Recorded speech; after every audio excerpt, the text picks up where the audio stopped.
disorders. How many of you all recognized yourself in this chapter? No. Oh, stop.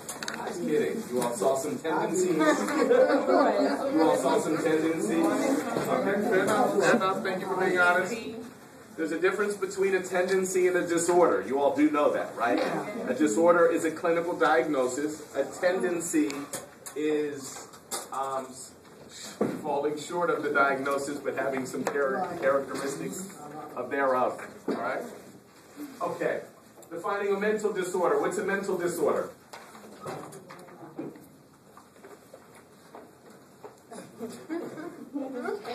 What's a mental disorder, class?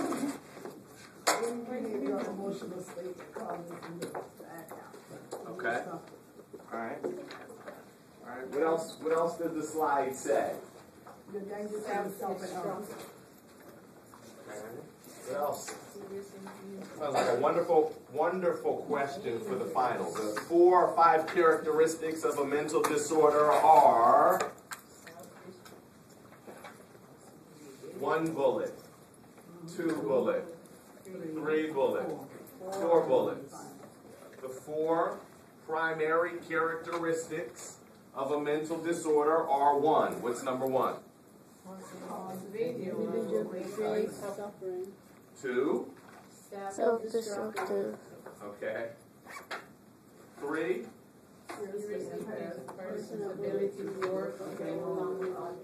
And 4. Endangers others of the community. You have a mental disorder if you are engaged in behavior or a way of processing that involves these 4 characteristics. All right? Dilemmas of diagnosis. Well, how do we determine whether or not someone has a diagnosis or not? I meant to bring my DSM-4. I'll bring it on Thursday. I know. I meant to bring it. What's that? Okay. You're not going to be able to see the slides then? Are you going to be able to see and read the slides? You sure? Okay. The Diagnostic and Statistical Manual of Mental Disorders, the DSM. You have the DSM-4, DSM-5. There are additions, and they're revised or upgraded annually or sometimes semi-annually. All right. So the Diagnostic and Statistical Manual of Mental Disorders. It's an APA. It's the Association of the American Psychological Association standard reference manual used to diagnose mental disorders. All right. So just know what the DSM stands for. It's the official APA. APA stands for Association, the American Psychological Association. Okay? And that's the standard. That's the standard for evaluating diagnoses and defining diagnoses. The book says psychiatric. Yes, yeah, psychiatric. Yeah. 5 axes of the DSM.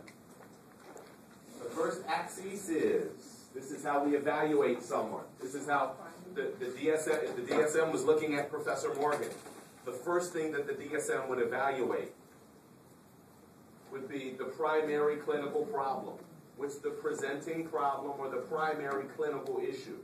That would be depression, anxiety, stress, post-traumatic stress disorder, you name it. That would be the clinical issue.